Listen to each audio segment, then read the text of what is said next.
हाँ जी बच्चों, आज हमने करना है अपने पास में अपना चैप्टर, नया चैप्टर है dissolution of partnership firm.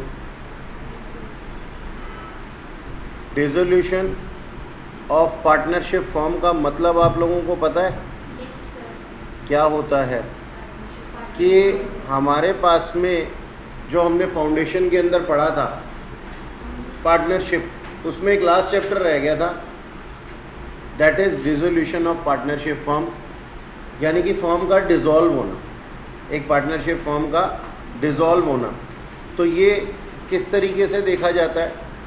Suppose हमारे पास में एक पार्टनरशिप फर्म है, उसकी बैलेंस शीट एक छोटी सी मैं यहाँ पे बनाता हूँ और आपको समझाने की कोशिश करता हूँ कि बेसिकली यहाँ हो क्या रहा है। तो ये थी हमारे पास में balance sheet of A and B partnership firm. A and B associate थे जिसमें कि पार्टनर ए और बी थे, ठीक है, एज ऑन 31 मार्च 2023। यहाँ पे हमारे पास में कैपिटल दी हुई थी ए और बी की, लेट से 5 लाख और 7 लाख, दो तरह की कैपिटल दी हुई है, दो कैपिटल दी हुई हैं। हमें दिए हुए हैं यहाँ पे creditors, bills payable, general reserve, ठीक है जी, P&L का बैलेंस, ये सब दिया हुआ है। मान लो 20,000 के क्रेडिटर्स दिए हुए हैं, बिल्स पेबल दिया हुआ है 1 लाख रुपए का, जनरल रिज़र्व दिया हुआ है 5 लाख रुपए का, प्रॉफिट एंड लॉस अकाउंट का बैलेंस दिया हुआ है 2 लाख रुपए। तो इस तरीके की सी हमारे पास में एक लाइबिलिटी साइड है। ऐसे ही प्लांट एंड मशीनरी दिया हुआ है, लैंड एंड बिल्डिंग दिया हुआ है, ठीक है जी, हमारे को पेटेंट्स दिए हुए हैं, हमें दी हुई है गुडविल, कैश दिया हुआ है, डेटर्स दिए हुए हैं, बहुत सारी चीज़ें हमें दी हुई हैं अलग अलग अमाउंट में। तो अलग अलग अमाउंट के अंदर क्या क्या चीज़ें हैं हमारे पास में, ठीक। प्लांट एंड मशीनरी में मान लीजिए 2 लाख रुपए दिया हुआ है, लैंड एंड बिल्डिंग में 3 लाख रुपए दिया हुआ है, पेटेंट्स के अंदर 10,000 रुपये, गुडविल जो है वो 20,000 रुपये की है, कैश जो है वो 10,000 रुपये का है, और डेटर्स हैं हमारे पास में, कैश को थोड़ा बढ़ा देते हैं, 1 लाख रुपए कर देते हैं, डेटर्स दिए हुए रिमेनिंग के जितने भी हमारे पास में आ जाएगा, ठीक है, 12 लाख है ये।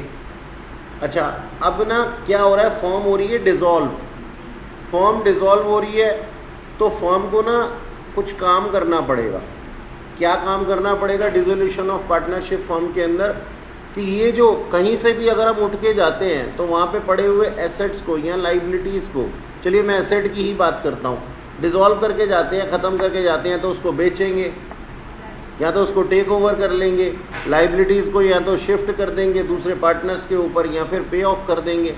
तो इसके लिए ना हमारे पास में जैसे एक पार्टनर की इनकमिंग या आउटगोइंग के ऊपर रीवैल्यूएशन अकाउंट बनता है ना एसेट्स और लाइबिलिटी का, अब रीवैल्यूएशन नहीं हो रही, अब रियलाइजेशन हो रही है। रियलाइजेशन का मतलब क्या होता है कि आज हमें इसको इवैल्यूएट करना है और उस इवैल्यूएशन से बेच करके जो भी प्रॉफिट्स या लॉसेस हमें आए हैं उसे क्या करना पड़ेगा, उसे अपने पास में जो है डिस्ट्रीब्यूट करना पड़ेगा ओल्ड पार्टनर्स की ओल्ड रेशो के।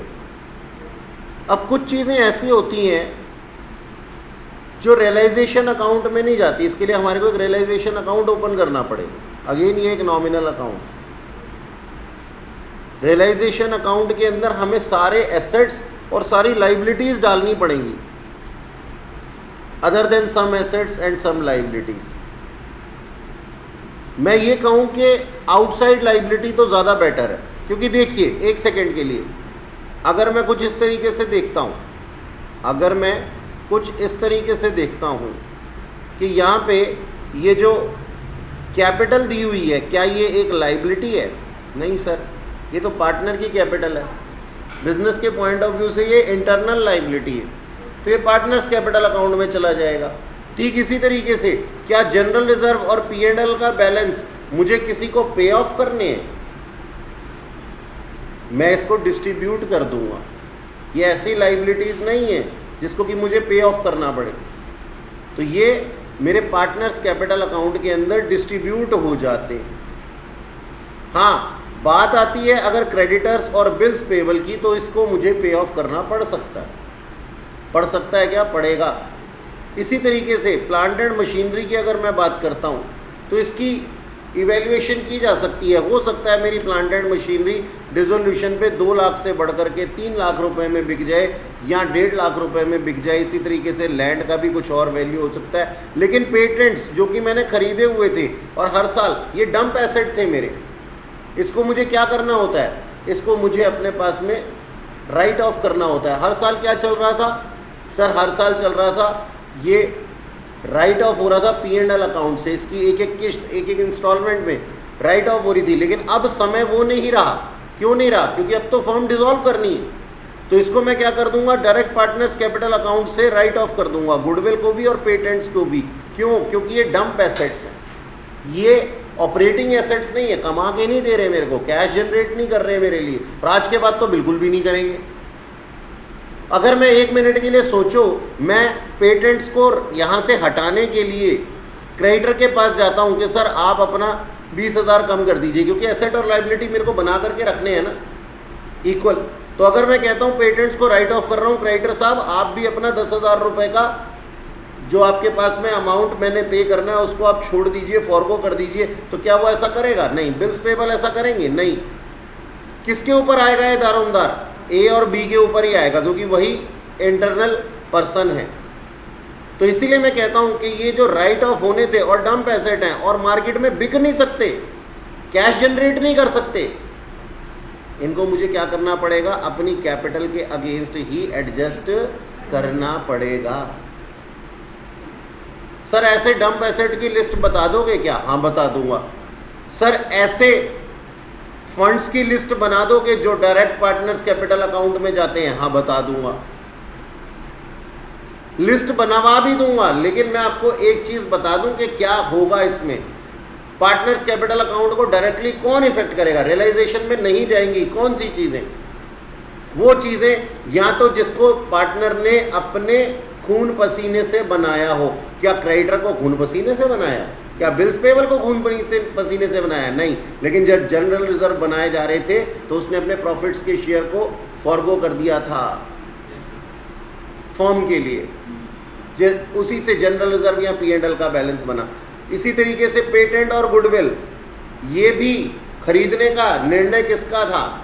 पार्टनर्स का था, और इसको धीरे धीरे राइट ऑफ किया जा रहा था। लेकिन आज के बाद तो P&L अकाउंट बनेगा नहीं, तो ये भी डायरेक्टली कहाँ से राइट ऑफ हो जाएंगे? कैपिटल से ही राइट ऑफ हो जाएंगे। गुडविल के केस में अपने को अब वो नहीं करना जो हम फाउंडेशन के अंदर करते थे कि पहले सर ये ओल्ड पार्टनर्स में बांट दो और नई गुडविल को इवेल्युएट करो।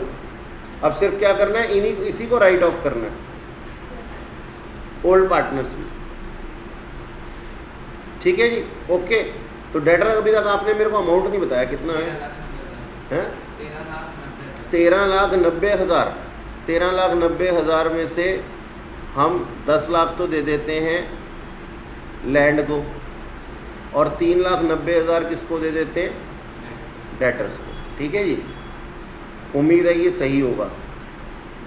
अब हमें क्या करना होगा? हमारे को सारे एसेट्स और सारे लाइबिलिटीज़ को जो है वो रियलाइजेशन अकाउंट में लाना होगा। ठीक है, लेकिन किन को? सिर्फ क्रेडिटर्स और बिल्स पेबल है हमारे पास यहाँ पे। ठीक है जी, इधर इस क्वेश्चन के अंदर, क्योंकि जनरल रिजर्व और P&L तो डायरेक्ट पार्टनर्स कैपिटल अकाउंट में चले जाएंगे। ठीक इसी तरीके से प्लांट एंड मशीनरी और लैंड एंड बिल्डिंग है, पेटेंट्स और गुडविल तो कहाँ चले जाएंगे? पार्टनर्स कैपिटल अकाउंट में चले जाएंगे। कैश भी रियलाइजेशन अकाउंट में नहीं आएगा। आजकल 2,000 रुपये का नोट बंद हो गया है, तो क्या वो जो 2,000 रुपये का नोट है वो जब करेंसी चेंज कराने जा रहे हैं तो क्या वो 1999 में लिया जा रहा है या 2001 में लिया जा रहा है? 2000 में ही लिया जा रहा है सर। कैश जो होता है ना उसको हम फ्लक्चुएट नहीं कर सकते, यानी कि प्लस और माइनस नहीं कर सकते। इस वजह से वो रियलाइजेशन अकाउंट में नहीं जाता। इसके लिए कैश अकाउंट या बैंक अकाउंट बनेगा, हाँ डेटर्स चले जाएंगे। ओके, ये बात समझ में आई? तो हमें क्या करना पड़ेगा, पहले तो रियलाइजेशन अकाउंट में भेजना होगा इन सबको, एसेट्स और लाइबिलिटीज़ को। तो अपने पास में क्या किस तरीके से बनाया जाएगा ये हमने रियलाइजेशन अकाउंट बनाया,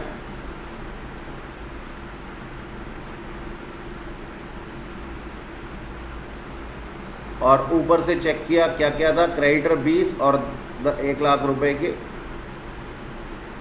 बाय क्रेडिटर्स और बाय बिल्स पेबल 20,000 और 1 लाख रुपए।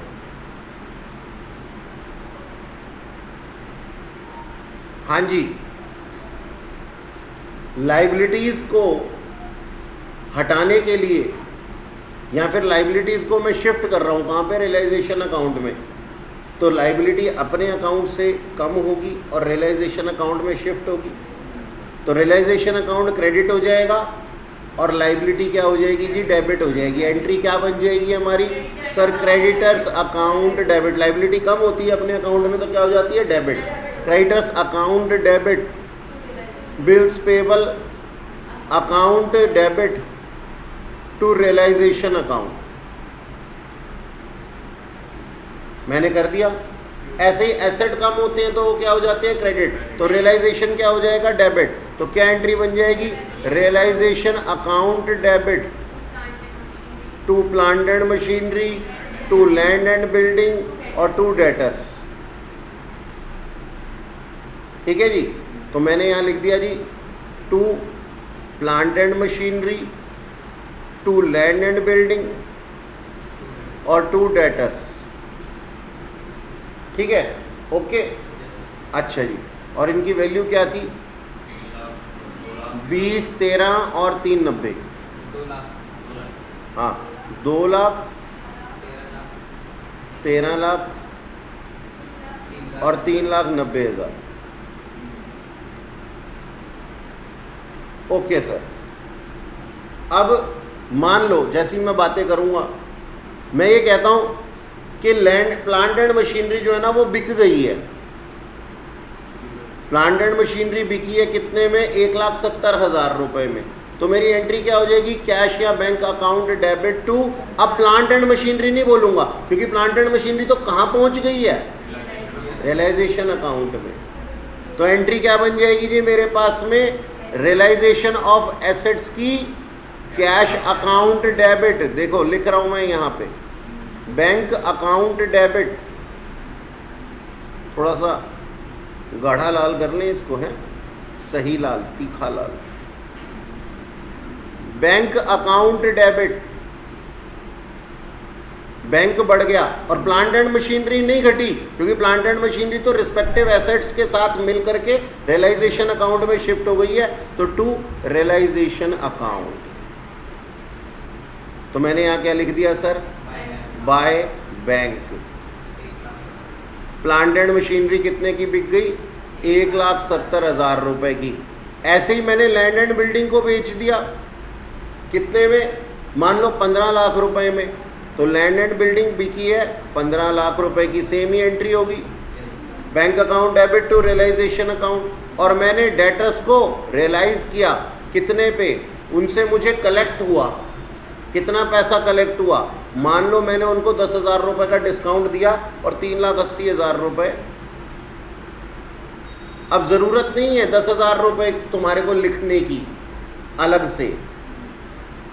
देखो समझो, चीज को समझो, प्लांट एंड मशीनरी की सेल पे तुम्हें 30,000 रुपए का लॉस हुआ है, मानते हो?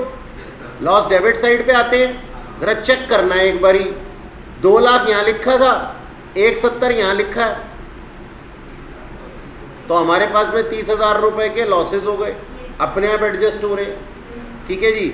अच्छा, और ये P&L में जा सकते हैं लेकिन P&L तो अब बनना ही नहीं है, इफेक्ट तो आ गया ना।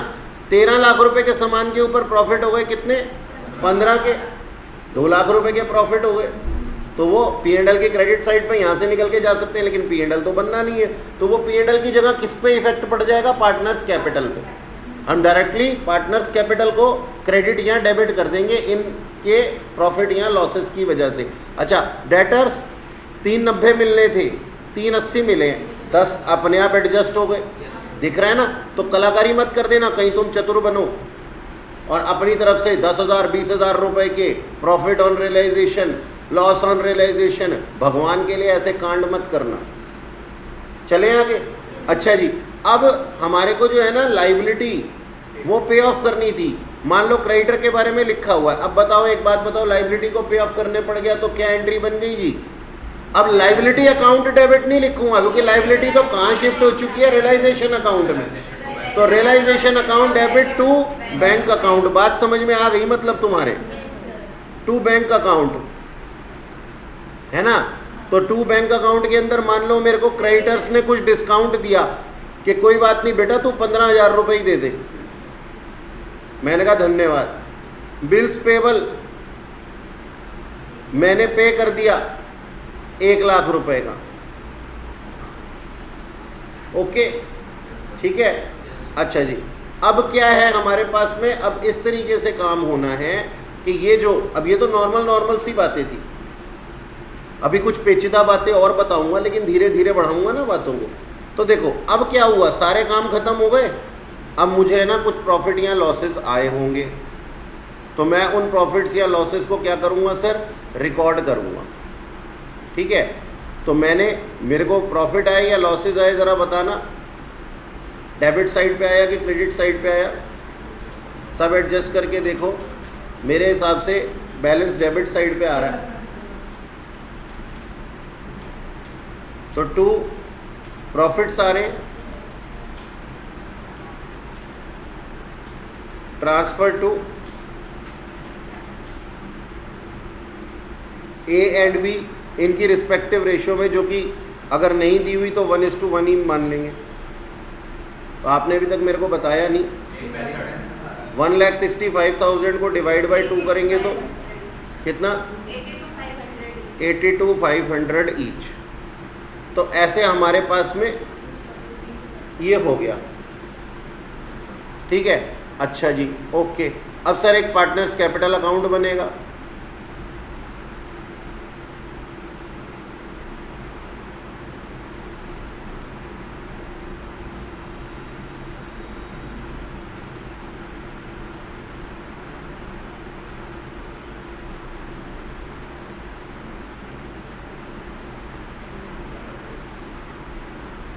ये पर्टिकुलर्स, ये ए और बी, पर्टिकुलर्स ए और बी। Okay sir. अच्छा, पहले तो इनकी अपनी कैपिटल लिख लें, रिस्पेक्टिव कैपिटल 5 लाख और 7 लाख। तो मैंने यहाँ पे क्या लिख दिया जी? To balance by balance B D 5 lakh और 7 लाख। अब रियलाइजेशन से प्रॉफिट हुए तो रियलाइजेशन अकाउंट 82,500। ठीक है सर। और अब जनरल रिजर्व आने हैं। जनरल रिजर्व है 2.5 लाख रुपए बढ़ जाएगा और P&L 1-1 लाख बच जाएगा। तो मैंने यहाँ पे बाय GR कर दिया, बाय P&L कर दिया।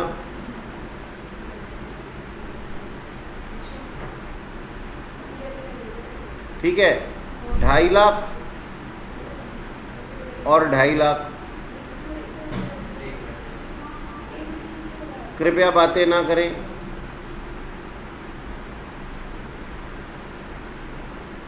ठीक है जी। पेटेंट्स को राइट ऑफ करना है। 2 पेटेंट्स टू गुडविल।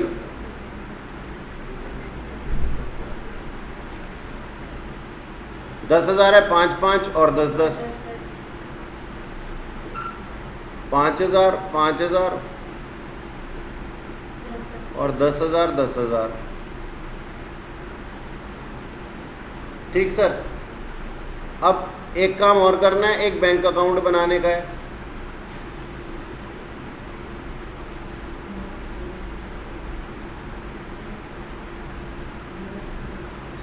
तो हमने एक छोटा सा बैंक अकाउंट बना दिया, या कैश अकाउंट आप कुछ भी कह सकते हैं। कैश अकाउंट का डेबिट बैलेंस कितना था? टू बैलेंस BD 1 लाख था पक्का? अच्छा, और एसेट बिकने से और लाइबिलिटी पे ऑफ होने से टू रियलाइजेशन अकाउंट, एसेट बिके थे ना, और बाय रियलाइजेशन अकाउंट कुछ लाइबिलिटीज पे ऑफ हुई थी। तो एसेट 15, 16, 20 लाख 50,000, 20,50,000, और लाइबिलिटी कितने की पे ऑफ हुई थी? 1,15,000।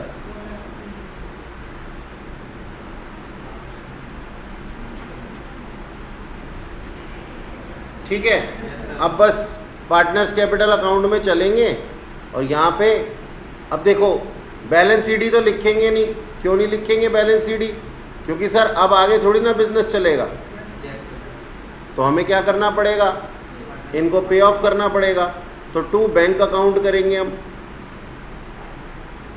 Partners capital account debit to bank account.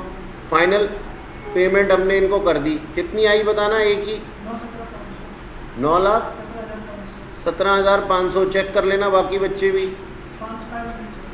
500। अच्छा,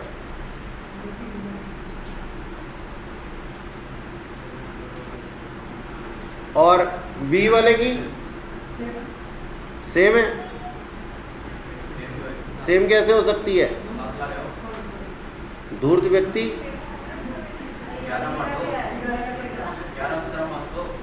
11,17,500।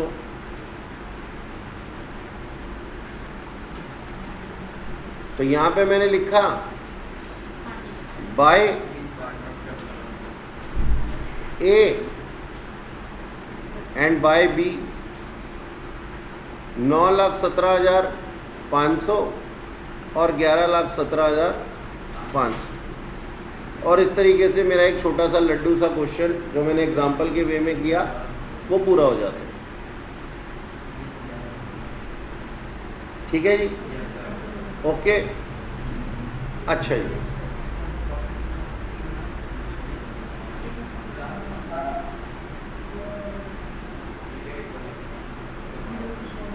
तो ये एग्जाम्पल के वे में था।